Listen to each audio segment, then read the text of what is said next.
Welcome to the YYJ Real Estate Podcast, where we discuss everything Victoria real estate. I'm Adrian Maclaren. I'm joined by Jocelyn Cseff. Every time. Vincent Baart. And we are the CDNS team. We are real estate agents at Remax Camosun in Greater Victoria. Guys, how are you doing? How's So your week? good. Yeah? Yeah. So good. Amazing. I've been better. Yeah? Yeah, Wait, my wait. back's bugging me a little. I don't know. Yeah, I I'm think just all- first world problems. Okay, but you should be doing fine. You just had like a little like staycation or like what's going on? You should be relaxed. How reset. quickly those memories fade, you know? This past week, my wife and I, we went to the Oak Bay Beach Hotel, and if you're a BC resident, you can get the most incredible rates in the off season if you stay midweek, and you can just stay for one night. There's no, 2-night minimum or anything like that. We had a great time, great food, and the pools, and they have a private beach, so you can actually do like a cold plunge into the ocean Really? if you feel that. Inclined. And, what If- type, yeah. and they have the like hot tubs. Oh yeah, they have hot tubs, mineral pools. They've got a really nice sauna. It's just a really relaxing. It almost feels like Haven or Scandinave. Yeah, it's yeah. kind of that same vibe, but not a whole lot more to just stay the whole night, and then you can go like 2 or 3 times. Yeah, and that's the thing because I've been looking into going to their mineral pools, and they offer a like $70. Don't do it. 5 p.m. Just to stay the night. 10. Yeah. And then I was doing the math, and I was like, get a hotel room. Yeah, it's like $250 if you want to Yeah. stay the night with. Go in the morning as well. Exactly. Yeah. Mhm. Okay. And they have like a restaurant or a bar. Oh, yeah, they at have- the mineral pools there. The Snug, is it? Well, okay, there's the pub and Yeah. Faro. So the Snug and Faro, which are Right. fantastic pizza, great pub up in the hotel, but then down on the water, Yep. they call it the boathouse. I was disappointed. Really? No boats. No boats. And you can't We- call it. we You know got how my much hopes Vince up. loves his I boats. like Yeah. boats. I know they have like a cocktail menu, and so you can get drinks poolside and that kind of stuff. It's pretty Ooh. cool. Okay. I mean, we do live in a nice place. We do. so Sold. We should take Yeah. advantage of it every now and then. Go do it. Yeah. Jocelyn, what about you? What'd you get up to this week? Oh, way less exciting. Although more patriotic, may Oh, I say. okay. Good for you. Yeah. I went to the Remembrance Day ceremony in Sydney. Oh, okay. So they do kind of like, I don't know if I would call it a parade. It is kind of a parade, but it's the Veterans March. And they march from one section and they go to the Senator and they do like the laying of the wreaths. And yeah, it was cool. I took my daughter and she was really into it. Like, Huh. yeah. Big parade girl. Yeah. Well, not even Oh, that. that It makes was like the sense. whole feeling of the day. I mean, I think they really hammer it home in school what it's about. Right. and Yeah, they do for sure. I remember that. Yeah. I feel like it kind of, we don't feel the weight of it as adults so much, but yeah, they're really harping on it in the schools. So she was excited to go and see all the veterans and lay the wreaths. And yeah, she sat on my shoulders the entire time, and I didn't think it was going to be that long, and threw my neck out. So that was fun. We're hurting today. We have Yeah. we have a sore back. We have a kinked neck. Yes. And I. Yeah, how are you doing? Yeah. I also hurt my back. Oh my Wow. goodness. Did a workout class and one arm kettlebell swings. Oh yeah. Yeah. That'll do it. this, They'll and get then you. the opposite side. Anyway, I was on my kitchen floor, gasping for air, with a seized back 3-4 days ago. Amazing. But look at me now. Look at Yeah. you. I'm back. Sitting On in top a of the chair. world. Mhm. One thing that I have been doing recently, and I did this week, is I went to a UVic basketball game. Have you guys ever been to a UVic basketball game? Once. Okay. It was amazing. Yeah, I Yeah. think when I was like in high school. So maybe. like for me, when I think of like going to a university sport, it's in Canada. We're not in the States, In They the are States, so different. they're Hey? it's so different. Yeah.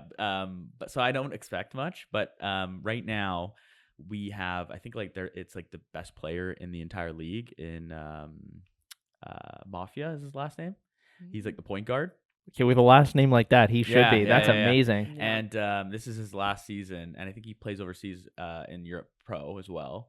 And it's so fun to watch him, man. The atmosphere is really good. It's actually like one of the better sporting events I think I've been to in Victoria. Oh. And that's the second game I've been to now, and yeah, really really fun.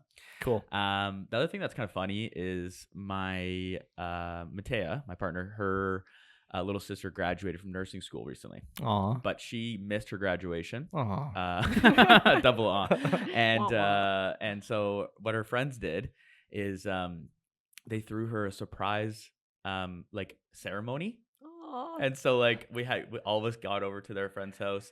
They set up the chairs. They That's had, like, cool. a So podium. nice. Yeah. And they had the speech, and they like made like a fake diploma with like all their names being like the deans and stuff. at That's the bottom. amazing. And they Wow. did like she walked down, and they had her in a gown with the cap, and then like That is party good drinks and stuff like friends. that. That's And great. Yeah. It was very wholesome. Aw.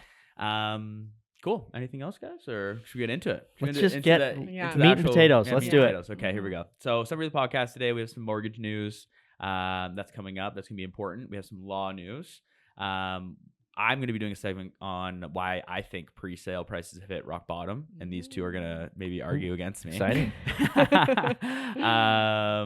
There's a new condo development after that, neighborhood highlight, and then Vince, you're doing a market update. Yeah, we'll Little- talk a little bit little about something, it. Yeah. Okay, Jocelyn, go ahead, get it started. I think we've touched briefly on these Yeah, a couple times. podcasts Yeah, ago, yeah. but just a reminder that as of December 15th, there is going to be some changes to the mortgage laws, which will be pretty exciting Yeah. for first-time home buyers in particular. And people hoping to borrow a little bit more. They're going to be increasing the 1 million cap to 1.5 for insured mortgages. So Right. very exciting. Depends on who you are. Yeah. I mean, actually, everyone can benefit and also not benefit from this, I feel like. I mean, Who doesn't benefit? Sorry. Yeah. People who maybe don't own a home yet, and Mm. then like if this stimulates prices, like you know how It will. Exactly. You know Yeah. how $1 million homes are like the cream of the crop. If Yeah. that now becomes 1.5 over the next 4 or 5 years, It will. Yeah. so then that next generation, whoever's graduating high school in 4 years from now, They're gonna be paying those 1.5. are the people that might not be, whoever's like doesn't have the down payment up, maybe they're in university, they're graduating in 3 or 4 years, and say this does stimulate, and then the average home price is now 1.5. That's who I think would. I'd say put those student loans to work, Put those get student yourself loans to a work. down payment, Yeah. and slap it on a highly insured. Honestly, Not financial advice. Yeah, the No. one funny thing is like in pharmacy school, they just gave me $150,000 line of credit. Amazing. And, Is it? and I didn't actually need it. Like I barely used it for my whole schooling career. But I wish I just like bought Bitcoin with it. Or, Yeah. like, you know what I mean? Yeah, Like put bought it all a on red. condo Absolutely. or something, Mhm. and then just risked it all. I have friends that did that, Yeah. and they lost. Okay. But I have another friend who did this. He took a bank loan for $40,000. Yeah. He is now financially independent and retired as a result of him calling Bitcoin accurately maybe 5 Wow. years ago. Good for Wow. him. He's done. He doesn't have to work ever again. That is so you have those big wins, but there's also the big losers. Yeah. Exactly. You don't hear about the losers quite No. so much. They're not as Yeah. vocal on Facebook. Yeah, That's so. right. True. They're like I lost it all. I'm Yeah. homeless. Buy Yeah. my book. I lost all my money. Yeah. Yeah, that's right. It's not as hot on the Yeah. shelves for sure. Yeah. Um, So yeah.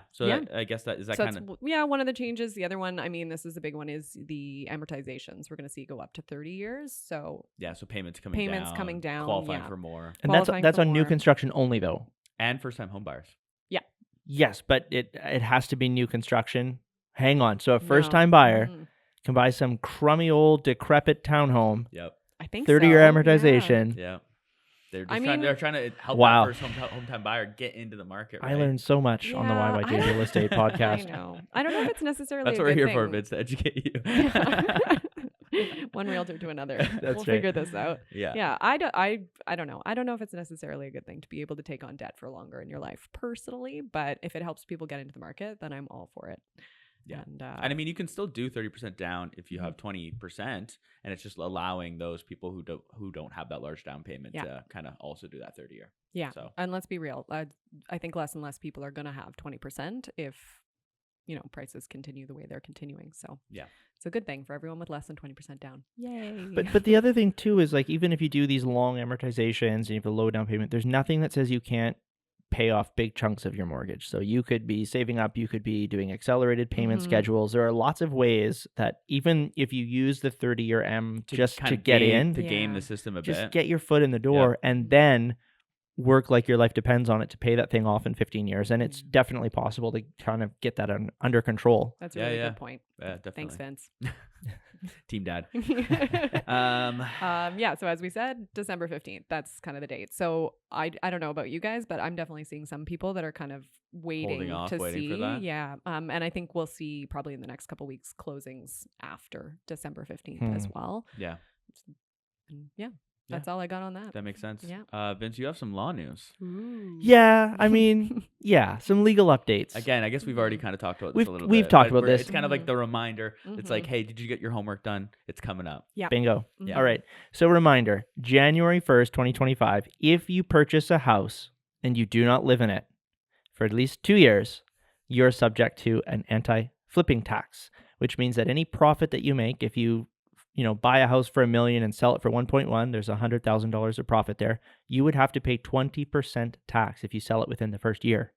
If you hold it for between 1 and 2 years, that goes down on a sliding scale. However, really, it's a good idea if you're buying a house and you're thinking of flipping, you really plan to hold on to that property for at least 24 months. There are, of course, some exemptions. Yeah. So if you're moving for work, someone has died, a marriage has ended, or you've had a baby, there are some other reasons as well that you can get out of this. But I'm not saying you should go have a baby to save taxes, although there are a lot of tax advantages to having a baby. That's true. I wouldn't recommend that's your flipping strategy, but just a reminder if you're, and I think this kind of goes to the spirit of what the government's trying to do here is they're trying to say it's okay for you to make profit in real estate. That's okay. It's not okay for you to be doing it really quickly like it's your job. Yeah. And it's the same reason the CRA is also talking about turning a lot of these gains into business income instead of capital gains if you're flipping regularly, because you're kind of like a professional business at that point. So too long, didn't read. Hold your property for at least 24 months before selling it. And the other thing I will add in there is that if you are taxed at the 20% or you are taxed in that, 10 to 20% in that second year, you can write off any expenses that you've put into the property against the revenue. Hey, so even if it's a reno, like if I throw 100,000 into a reno, I mean, that's the thing. If you're throwing 100,000 into a reno and then you're only making 100, interesting. then like you're not making any money on that. Gotcha. Okay. If you're making 200 and you write off 100, you're still making 100. You know what I mean? So this anti-flipping tax actually isn't so bad. Well, the thing is like, especially right now in this market, like we're not seeing these 10, 20, 30% gains in 1 year. No. You're so right. So it's like if you're selling in a year from now, honestly, you're probably losing a little bit of money because you're paying real estate fees, you're paying land transfer tax, which you can write off those as well. Yep. So right now, I don't think it's relevant. I think they put all these things that they've been putting into the market for, to help home buyers. It's kind of pointless at this point. But too little, too late. Yeah, but I mean, the thing is like during our next boom, maybe when there's 10 unconditional offers, maybe the rescission rate actually is super helpful. Maybe something like this actually makes more sense because people are going to be like buying and flipping all the time to try to make a quick buck. So right now, I don't see the point in this type of market, but if the market becomes crazy like it did during COVID, I could see this actually helping people or calming the market down a little bit. Oh, and one more thing to note, this will actually tie into your next section, but if it is a pre-sale, it's not 2 years from the time that you move into the unit, it's 2 years from the time that you sign the contract with the developer. So majority of the time, depending on what time but most pre-sales, taking 2-3 years. You're going to be okay once you take possession. Exactly. Yeah. So if, circumstances change over those couple of years, you won't be paying the flipping tax. Right. Yeah. Speaking of pre-sales. So what you're saying, Jocelyn, is buying a pre-sale is actually a pretty good idea because, well, debatable. So background, I'm very pro pre-sale. Jocelyn hates them. Vince is somewhere in the middle. Hate is a very strong word. Yeah. And I'm joking. So yeah, I have 4 reasons on why I think we have hit rock bottom in the pre-sale market. And we'll start with number 1. So we've hit rock bottom project pricing. So today's pre-sale prices have settled into like a narrow range reflecting true construction costs. So for right now, and you've seen it like a lot of with interest rates rising and then, prices maybe coming down in the condo market, you've seen a lot of developers stop, their current builds or delay them. Yeah. They're not doing that because if they could make money, they would be moving forward. Right. So they have developers have a very narrow amount of like wiggle room in terms of being profitable in these buildings. So especially right now. Yeah, exactly. So a lot of below a certain price, these projects don't really make financial sense for developers. And because of this price floor, you could say many developers have opted to hold back rather than to launch unprofitable builds. So that's number 1. Yeah. Basically, cost to build, land value, and then actual sale prices, there's not a lot of, they can't go lower. No. It's not like pre-sale is going to come out and they're going to be like, yeah, we're selling for 250,000. There's no way. No. They would lose money. So that's kind of why I think we've hit like this rock bottom. Like there's either we're not going to build them at all, or it's going to be this current price is kind of where I'm thinking. Number two, supply at historic lows. So in September 2024 marked one of the lowest pre-sale launch rates on record. Wow. And on top of that, a smaller percentage of available units are selling. So it's leaving this existing inventory to satisfy the current demand. And then secondary on this point, the lack of new project launches creates a risk for future supply. So there's some experts I looked up that are warning out of a severe shortage of condo pre-sales or condos in general by 2028 if this trend continues.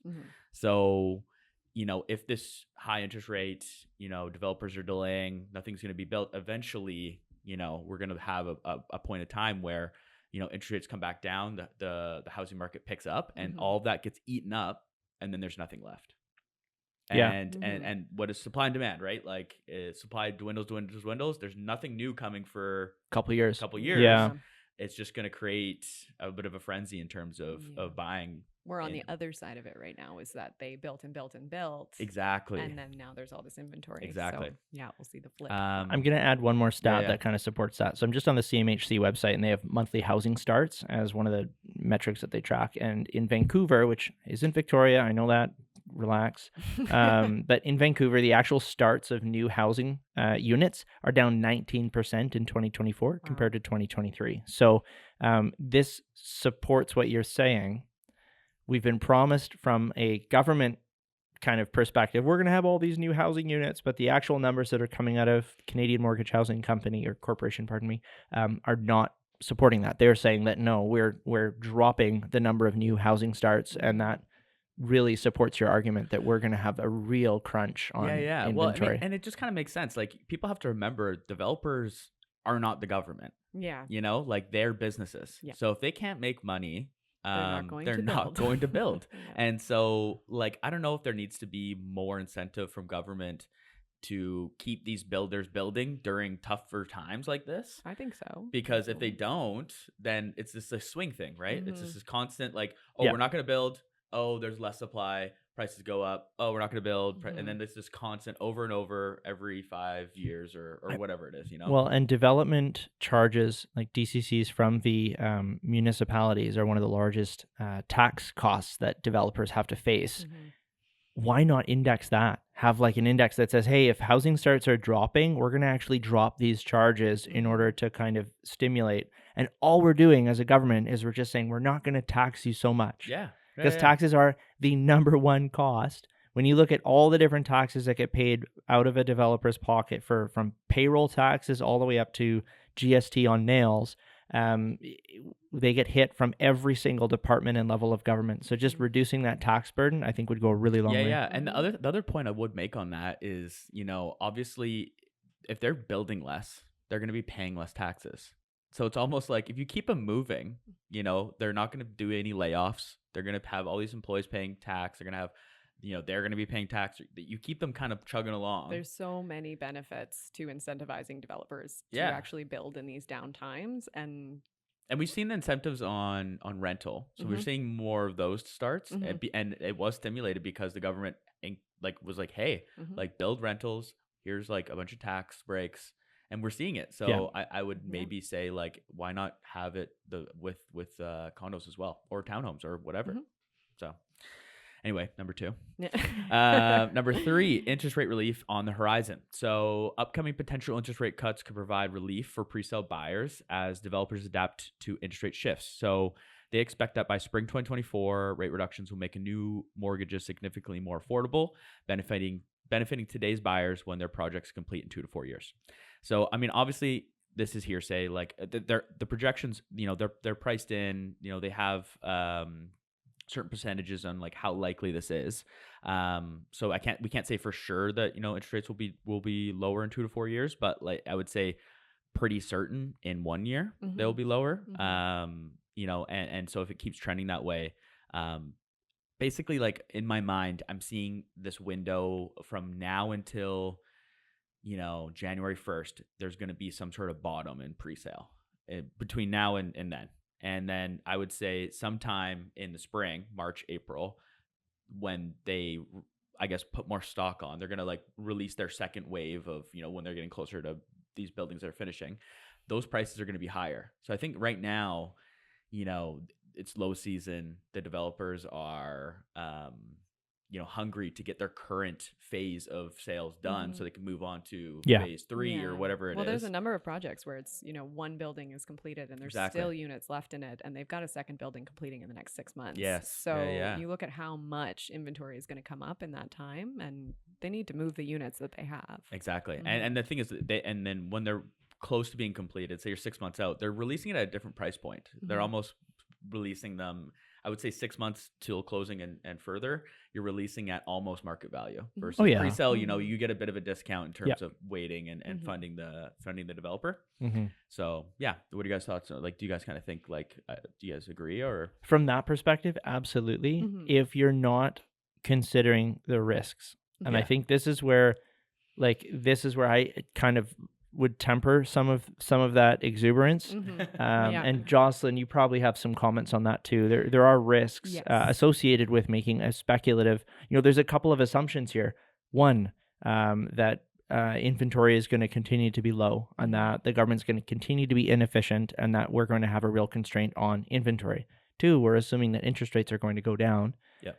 And three, the really scary one is we're assuming that if we purchase something with a closing date 3 years from now, I'm assuming that my income will be the same from a qualification standpoint. My income needs to be the same 3 years from now as it is now. So I can't go have a midlife crisis. I can't go get fired. I can't go finance a sports car. So these are things that buyers, I think, have to keep in mind when they're considering, a pre-sale. A pre-sale, yeah. I mean, I'm of the same mind of Vince. I see the risk involved in pre-sale, and especially in a market like this where we do have quite a bit of inventory right now. I think location is going to matter a lot when it comes to pre-sale. So if you're thinking, hey, I'm going to purchase, say, a pre-sale condo in downtown Victoria, I think there's going to be a little more volatility personally than if you're purchasing, say, a pre-sale in an area like Sydney or somewhere where they're just not building quite as much. There's less inventory. There's less competition. So that's something to really take into effect. The biggest complaint I think I get from clients with pre-sale is not quite understanding what it was that they were going to be getting. We're talking like different floor plan or... Yeah, I mean, a lot of people will purchase a pre-sale without using a realtor or unfamiliar with the area. You get a lot of people that do that. I actually recently just sold a condo that they had purchased in pre-sale without knowing the area. And they weren't thrilled when they arrived in Victoria and realized kind of where it was and a few things that when you're purchasing a pre-sale. Where was it, Jocelyn? Downtown Victoria. There we go. So I mean, there is that chance of disappointment, and I always recommend working with a realtor even in pre-sales, just because we can tell you where it's going to be. We can tell you what it's going to look like. We can temper the expectations a little bit more and what the developer will. One thing I will point out with that is usually like with a floor plan, you're imagining something in your head and it says some amount of square feet on the piece of paper, but visualizing what that actually is can be tough. Maybe you get in there and you're like, oh, this is a way smaller 2-bedroom than I thought it was going to be. Yeah. You know what I mean? So maybe visiting a similar sized unit to get an idea. They're getting really good. I mean, I'm amazed with some of the pre-sales that we see nowadays in terms of what they can do with renderings and 3D stuff. And I mean, but they're gonna make it look as good as possible, right? Have you ever seen how many trees, like when you're looking at like beside every development ocean view and you're like in the middle of downtown? Exactly. Like 20 trees all around. You're like, this is Pandora. I mean, correct me if I'm wrong, but I would say landscaping is like one of the biggest disappointments that clients will have when a project finishes, because and it says right in it, if you read the contract a lot of the time, like that is it's subject to change. And it's also one of the last things the developer will do. So often you're living in a unit for sometimes a year before you even get a tree. So a lot of people can be really disappointed if they see these like beautiful wooded areas around their building and then they move in and it's just concrete dirt. So just managing expectations is a big one. Okay. Well, glad you guys agree with me on that one. Just kidding. And then pros and cons. Yeah, pros and no, cons. 100%. Yeah. And I think it's really important to kind of get both sides so Mhm. people can make educated decisions. So I mean, moving into um, something brand new is kind of nice sometimes too. yeah, of course. Number 4, and my last point is peak developer incentives right now. So due to, this supply that's having a tough time getting sold off currently, and then developers wanting to get onto their next phase of sales in the spring, they're offering pretty crazy incentives, better than I have seen in a long time. So I mean, Yeah. I'm seeing some places offering 5% deposits where usually you're looking at 10, 15. Mm-hmm. I'm seeing 30K plus price reductions. I think it was like what's the one, Bella Park. All their units are 30K off right now, I think. E-bikes, seeing lots of e-bikes getting thrown in there. And that's the thing. You're seeing a bit more kind of other additions being thrown in. I got an email for one that was 2.5% fixed as well. They're offering. So they're offering the financing. Yes. Interesting. Yeah, which is, I mean, if you're worried Very about smart. financing in 3 years, Yeah. that would be, a That's safe a pretty option, safe right? option. Yeah, to think that. 2.5%. What is that for, like 1 year? Yeah, 1 year fixed. Wow, that's awesome, because that gets you in, and then the banks Bingo. will most likely renew with you. Exactly. Right? Yeah. Interesting. Yeah. See, something like that, and developers weren't offering that, 1-2 years ago. No. They were just like, take it or leave it. We're gonna sell it regardless. If you want the light cabinets or dark cabinets, sign here. That's yeah. it. Well, it'd be good to talk to. I mean, if you're looking at a pre-sale, I would say reach out, see what they can do. Yeah, and that's kind of the thing. Like, play a little hardball. Like, say they're offering the 30K reduction, be like, okay, well, I want my strata fees for my first 4 months thrown in too. And rope your agent in on this. Like, having a buyer's agent with condos, it doesn't cost you anything extra. It would be different if the developer said, hey, we're gonna cut $10,000 off the price of your purchase if you skip using a realtor. Okay, then that might be a different conversation. But they don't offer you that. And if your realtor can negotiate and get some of these incentives thrown in, why not? Like, there's no harm. So work with a realtor. Work with a realtor. Yeah, there we go. Yep. Oh, geez, who said that? Sponsored by realtors. So basically, in summary, looking ahead, the current real estate landscape offers a rare opportunity with high incentives and firm price floor. There's a conversation I think that we're having also here where it's pre-sale versus resale, and when I'm looking at this, I'm kind of just looking at pre-sale, and I'm kind of seeing this being the rock bottom in terms of pre-sale. I can't see them going lower due to building costs. I see that with resale too, guys. Like, I see we have all this pent up demand, and we have all of these buyers. The floodgates are going to open with this new CMHC lift. So I really feel that $1 million price point, like, that's going to see a big lift. The 30-year AMs, like, these are all going to push the resale market as well. Well, and also we talk about, developers offering incentives, which is great, but a lot of the time they do have a bottom that they can go with their price, whereas a seller might not have that. So I think you have more negotiation when it comes to resale. Oh, 100%. Personally. Yeah, because you don't know what scenario you could be taking advantage of. Exactly. And Jocelyn loves taking advantage of sellers. Love it. Well, no, but I'm joking. You want everyone walking away happy. Yeah, no, definitely. And then so that kind of summarizes my points on why I think maybe we've hit the bottom of pre-sale market, and why right now might be a really good time to get in on pre-sale.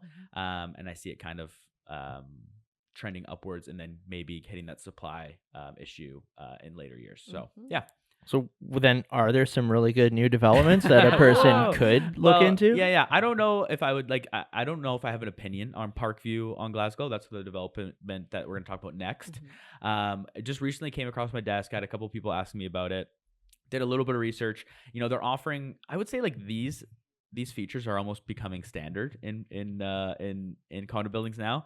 Bike storage, dog and bike wash stations, parking spaces equipped with wiring to accommodate electric vehicles. That's like something that's nice. I mean, I don't know if every condo building's offering that. A lot of them will offer it as like a, for Easy 5,000 switch, more, we can do it, but to have it included is nice. Yeah.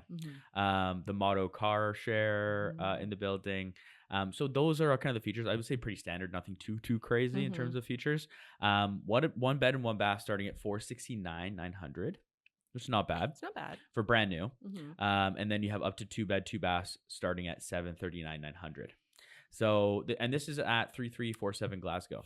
Vince and I are just like, I'm, oh, I'm yeah. not sold. I'm no, not no, sold. no, and I'm with you. Like when I saw this, I was like, I mean, I like the area. I Mhm. think like great area in terms of whatever, but I would say, yeah, 2-bed, 2-bath for in the mid 700s, and I don't think that's including GST. In my It's not opinion, including I GST, hate bad mouthing developments, but It's hard right now, though. It really is for new builds. Yeah. We see that in the price where they're not being unreasonable in what they're asking for compared to what their building costs are. But when you look at what else is available on the market right now, Yeah, you're yeah. like $469 is high for a one. Well, the thing is, in my opinion, with Parkview and Glasgow, especially with these 2-bed, 2-baths, Mhm. I see that these prices coming down over the next 2 or 3 months. Mhm. Personally, I Yeah. think they're in the beginning. Like they just finished their first exclusive, whatever pre-sale of all the cheapest, best units in the building, and they're going to be reopening their storeroom. But I do kind of see maybe these prices coming down a bit. And the thing is, I'm basing this off of looking at other pre-sales Mhm. and seeing 2-bed, 2-baths, maybe $100,000 less, Yeah. $50 to $100 less. I mean, they're going to Yep. gauge interest. If they get a ton of interest right off the bat, the prices will stay where they are. Yeah, but for a bit until Mhm. until the bank is saying, hey, we need to see 5 or 10 more sales in the Yeah. next 6 months, and then we'll see maybe some Yeah, price so drops keep or an some eye. incentives. Mhm. So that's what I'm talking about. I don't think maybe right now is the bottom, but I would say sometime in the next 2 months Yeah. is where we're trending. Yeah, You heard it here first. Here first. Just my predictions. Jocelyn, you have a neighborhood highlight. Yeah, guys, I'm finally out of Oak Bay. I'm so happy about it. Wait, we have let me see. Let's see. Yes. Here we go. We're clapping. Great job. Yeah.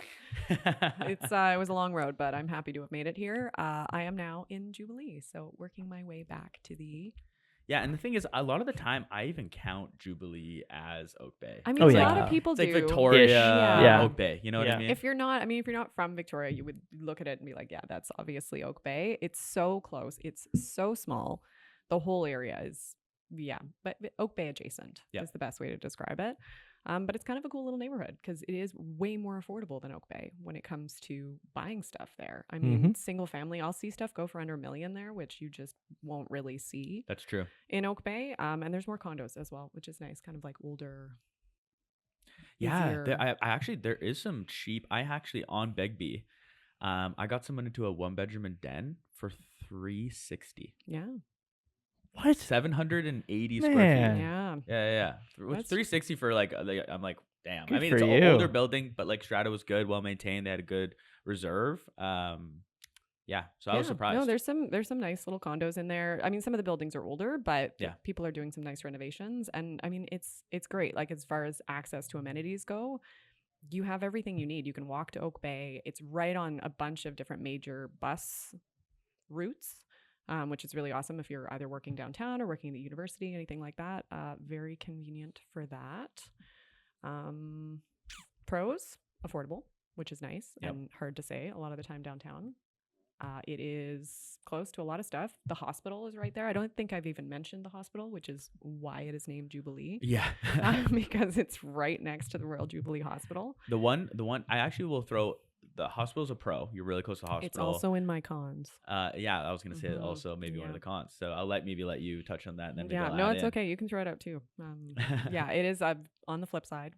Could be a con as well. So we'll talk about that in a sec. But other than that, it's really connected as well. They've got a lot of walking trails that go right through the Jubilee. Yeah. Which is really nice if you're kind of trying to walk into Oak Bay, trying to walk to the beaches, anything like that. So that's really nice.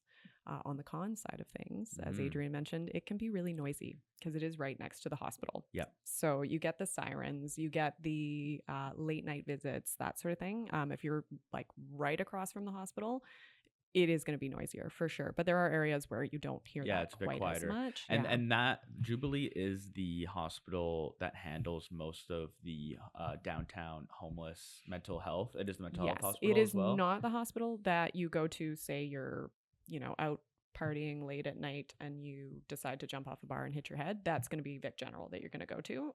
So it's a very specific example there, Jocelyn. Is that from personal experience? No, or? it's not. That's just apparently the only reason I can think of someone having an emergency. But it's not that hospital, but it deals with a lot of the overflow of what's happening downtown right now.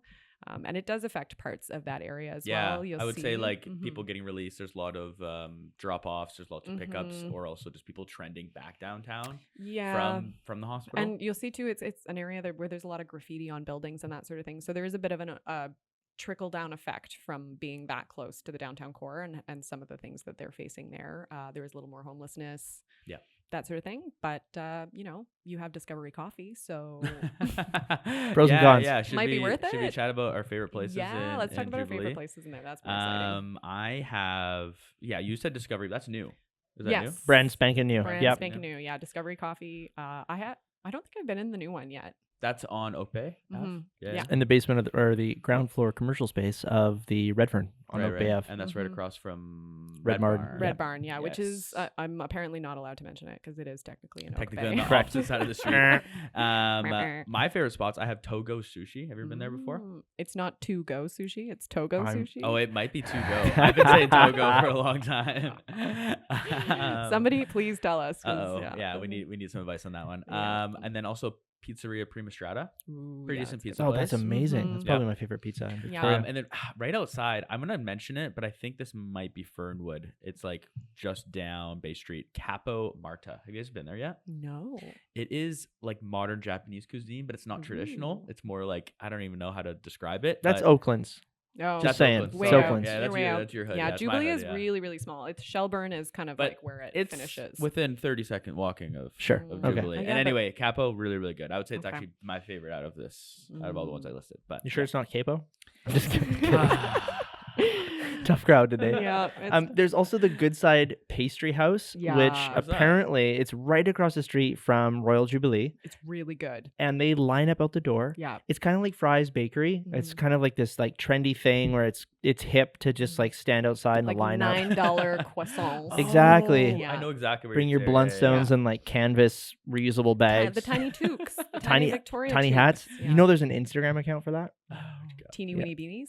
Teeny weeny beanies that we're starting that. That's gonna Yeah. be a new one. That's like a downtown thing. We'll talk about that in Fernwood. That's right, definitely yeah, a Fernwood yeah. thing. Also, Christie's. You got to mention Christie's. Oh, yeah, That's right. like a classic. Yeah, Christie's Yeah. is a good place. Christie's is a good place. Also, there's the new, this is not my favorite. I'm not quite in the age range for it, but the Arnica building there. Is it Arnica? Amica. Amica. Oh, I Amica. do this every time. Amica Yeah. building. Yeah, there's a new Amica building there. And Yeah, you have to be 65 to move in there. Well, you guys have I asked. so you close. guys have the same bedtimes. Yeah. As the people in that. No, they're up later than me. I'm in bed by like, I mean, it's embarrassing how early I'm in bed. Yeah. Didn't even say it. I would fit right in there. I can't say it. Yeah. I can't say it out loud. Yeah. Fair enough. Yeah. Okay. And that pretty much sums it up. I don't know. It's a cool little neighborhood. If you are wanting to be close to Oak Bay but can't quite stomach the prices, I would recommend checking out the Jubilee. And also another nice thing about Jubilee is you're not as deep into Oak Bay, so it's Yeah. easier to get out of town. Way easier to get out. There's like Yeah. 3 less stoplights, which Yeah. is and really, all the really construction going on. Oh. Oh my god, it's Yeah. pretty bad Oh, in Oak Fort Bay is right so now. It's bad. so And hard to Fort, get yeah. out. Yeah, Yeah. Fort's really bad. So yeah, Jubilee, you just like, Boom. and you're Done. out of there. 'Kay. Yeah. I actually have one more development I want to bring up. Actually, a couple. Ooh. Oh my This is goodness. Royal, Bonus round. This Yeah. is Royal Bay. I'm just quickly pop these off. This is kind of some interesting, and what I'm seeing a bit more in the market right now of offerings. They're the single level Mhm. living, Mhm. and lower price single family Mhm. is like something I'm seeing like a bit more popular and for what developers are offering. So Gablecraft is a developer. They're quite prominent in the Royal Bay development. They've done, I think they did the whole complex for where Quality Foods is. They built that. Cool. Yeah. That's great. Quarry Park Villas. Mhm. So that's one. They do duplex and triplexes, single level. Mhm. You have, I think you have parking or like an exterior garage as well. They're nice. Yeah, they're brand new, Mhm. 989. So Mhm. you're forgetting like almost that single level townhome or single level single family, but in a duplex or triplex type situation. That's great. Mm-hmm. Pretty good offering, under $1 million. Amenities they have like I think Royal Bay. I was actually talking to a client this morning, and she was like, "I would love to live in Royal Bay in 10 years." Yeah. Like she was could like, see "I that. could buy it now." Mm-hmm. But there's going to be construction around me for the next 10 years, Yeah. and all the amenities are coming, or I mean, it's there, like it's like halfway there, right? Mhm. But a lot of these offerings, there, as long as you're okay being in like a younger neighborhood, or you're okay with development happening surrounding in that area, and it's going to be growing. You will pay for it later. That's the thing. That's the thing. When it's done, you'll pay when for it's it. done, Yeah. it'll be more expensive. Mhm. But yeah, they have kids pump tracks for biking. They have jump lines for mountain biking, large playgrounds, cafes, long-term care facilities, and beds in that area too. Wow. Mhm. And then so again, if maybe the duplex or triplex is a little bit too expensive, they actually have Echo townhomes starting at $779. Mhm. Those aren't single level though, right? If I remember correctly. The Echo, they might have a bedroom on the main floor. Yeah, I can't think remember. I think there's a master on the primary on the but they do also have the upstairs, and then they also have these Southland single family dwellings, and some of those have living on the main floor. And then some of them are a bit larger, and they actually have suites, unfinished or finished, from $1,075,000 up to 1.3. So they're doing quite a bit in that area. But yeah, thought I'd point it out. Yeah, Royal Bay, I mean, there's just so much that's going to be coming there over the next couple of years. But you know, talking about the pricing with Quarry Park Villas, you can buy a duplex for that same price on Bear Mountain, brand new. Just throwing it out there. Yeah. I think because a lot of the developers on Bear Mountain are not the big developers. You know what I mean? They're the small guys Okay. who bought a plot and they're doing that one build. Yeah. You know what I mean? So is that a good thing or a bad thing? I think it depends. Like as long as they have a decent track record. Like Gablecraft, obviously you're like, yeah, you know Gablecraft, exactly what you're getting. Yeah. So with these other developers, like I would say the price is lower. You know, obviously they're having to compete with Gablecraft and these large developers who have marketing, have everything else. They're maybe have an agent just listing on MLS for them. Yeah. They don't have the packages and the showrooms and everything, right? So you're gonna get a lower price point, but you just gotta make sure that you know you're doing your research and maybe taking a look at what else they developed and great point. Maybe following it along and just making sure it's going well. But I think I don't think it's a bad thing. I think what they're going to be, there's building codes, you know. Yeah, we have standards, we have people. standards, right. Well, and also, I mean, Royal Bay is one of those places that's being built kind of with the whole neighborhood being looked at. So they are building the amenities and such as they're building up the neighborhood. Whereas Bear Mountain, I find that's one thing that is really lacking. They forgot. Amenities. They forgot about the amenities. That's the hard part when you don't have like, you know, one developer working on an entire neighborhood is the developers are building their projects, which are wonderful. And there's just nothing up there. So that makes it hard for people, especially with families and that sort of thing, to live up there. On the backside, have you driven up the backside in a while? Yes. Yeah. Yeah. Have you seen that big soccer field? Yeah. Honestly, that's pretty cool. It is. You're really you're playing on that soccer field and it overlooks the city. Yeah. And, and those condos there are going to have an incredible view as well. Yeah. It is so really there's some beautiful. cool stuff. I think there's but you're right. There's no school. It's a daycare. What is right across from the field there? There's there's a daycare. daycare. Yeah, but there's no school. So No all those school, kids, I don't know. I'm looking at it from a parent perspective. I'm putting on my parent hat. I'm Fair like, enough. oh man, I got to drive to the rec center in Colwood. It's a great mom impression. Yeah. That is literally my mom voice, by the way. Anyways, I digress. Yeah, fair enough. Okay, Vince. Awesome. Yeah, so I'm just going to do a little bit of a market update segment. And so just talking about the price, prices, this is, I talk about this every time, the difference year over year. How was September of this past year? How was October of this past year versus the previous year? And, prices are still coming down a little bit when we look at October of 24 versus October of 23. But one thing that's really changed, that's a big, big news item. It's like the Super Bowl of politics. Right. We just had the American federal election. Yeah. Did we? We did. I don't know. Yeah, was that in the news at all? Or? So, I missed that somehow. It's been quite the news cycle. And, I'm just going to put a little disclaimer here. I'm not here to make a statement about whether the election result was good or bad, but I am here to make a statement about the impact of that election. Mm-hmm. It will have an impact on our housing market in Victoria. It will have an impact on us in Canada. Mm-hmm. And the reason for that is the U.S. election. The way that this election turned out is the Republicans were able to gain majorities in quite a few different levels of government. And so their ability to turn the ship, as it were, has gone way up. Mm-hmm. And when we look at Canadian politics, look at our last provincial election. It was like razor thin. We were like 2 seats apart on, between minority and majority government. And so there's all these like weird coalitions that are being formed here. It's very hard for us in Canada to do, these big changes and shifts because we always need to get permission from the other party to do it. In the States, that all went away in last week. So I really think that if we do see half of the promises that that this current government has been, given a mandate to actually execute, we're going to see some big tariffs and some big changes coming to Canada's economy as a result. So, how does that impact Victoria? Well, we do have the foreign buyer ban. So, like right off the bat, it was so funny. It's like clockwork. Every time there's an election, the calls. I get the calls like, I'm moving to Canada. That's it. My guy got in, or my guy didn't get in. I'm moving to Canada. And so we all get that. And like the poor immigration lawyer that I keep sending all these people to, he's probably just like, Vince, like just stop.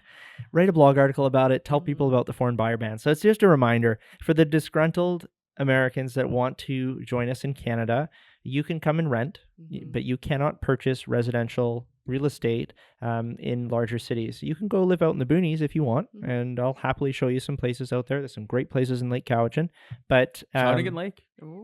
Does that count? Yeah. Okay. I was looking at the map, I think, a couple days ago. Okay. If anyone's wondering who's not a Canadian, there is actually a map that you can pull up, and it will show you the places you are not allowed to buy. Yeah. And then Shawnigan Lake, you're looking at a 35-minute drive into town. That's not bad. Not bad at all. And there are a number of Canadians living in America as well. That I've already had a bunch of calls in the last couple of weeks of Canadians thinking about repatriating. So we'll see whether or not that will actually happen. We all get a little emotionally charged sometimes. So and so I think that's what I'm trying to keep us focused here. Is it's really like there is an impact that it will have on Canadian real estate. We've already seen like the financial markets have responded like crazy. The crypto markets have responded like crazy. A lot of people have had a very good week just based on the way the markets are responding. Of course, real estate is much slower to follow, but it will be really interesting to see what that impact will be on Victoria. What's your prediction, Vince? My prediction is that prices will go up over time in Victoria. Boring. But why? Canada stands to gain a lot with all these tariffs and these changes. Canada does have a free trade agreement with the United States. So what that means is, although the U.S. is our primary trading partner, the U.S. has many other partners. Well, because of these tariffs, I think the U.S. is probably going to have to be a little more picky. And they're gonna be more friendly with us because we have these free trade agreements. We also represent a really secure link in the supply chain. So there's some commentary. The reason all these sort of tariffs and walls are going up, so to speak, is around the global supply chain. We realized during the course of the pandemic that when you don't have a secure supply chain for things like microchips and manufacturing, the wheels fall off the bus really quickly whenever politics interrupt with supply chain issues. Canada, we're kind of like the US's little brother. We just kind of do whatever they tell us. And so really, I think that's going to be a benefit to Canada. We're going to have a stronger trade relationship, and I could see that having a positive impact on the real estate market in Victoria and largely in Canada. Yeah, so that's my hot take on the U.S. election. Like it or not, that's where we are. And it's going to be an exciting future, I think. Great clickbait. Yeah, exactly. Vince Trump supporter. Just kidding, guys. Okay, I think that kind of wraps it up, guys. Great podcast. Thank you for listening to the YYJ Real Estate Podcast produced by the CDNS team.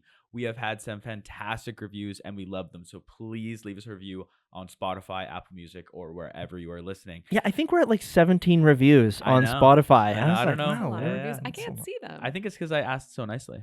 Yeah, multiple times. Yeah, please leave us a review. Please leave us a review. Eventually, when we get to like 100 reviews, we'll stop asking. Yeah. 100 though. We also really appreciate you guys sharing the podcast with friends and family. Otherwise, Vince, Jocelyn, how can people get in touch? Send me an email, vincent@citynest.ca. You can call me at 604-907-2074. Awesome. And you can reach out to me, Adrian, at 250-464-4122 or on Instagram at Adrian Real Estate Victoria. Thanks, guys. Thank you. Thanks.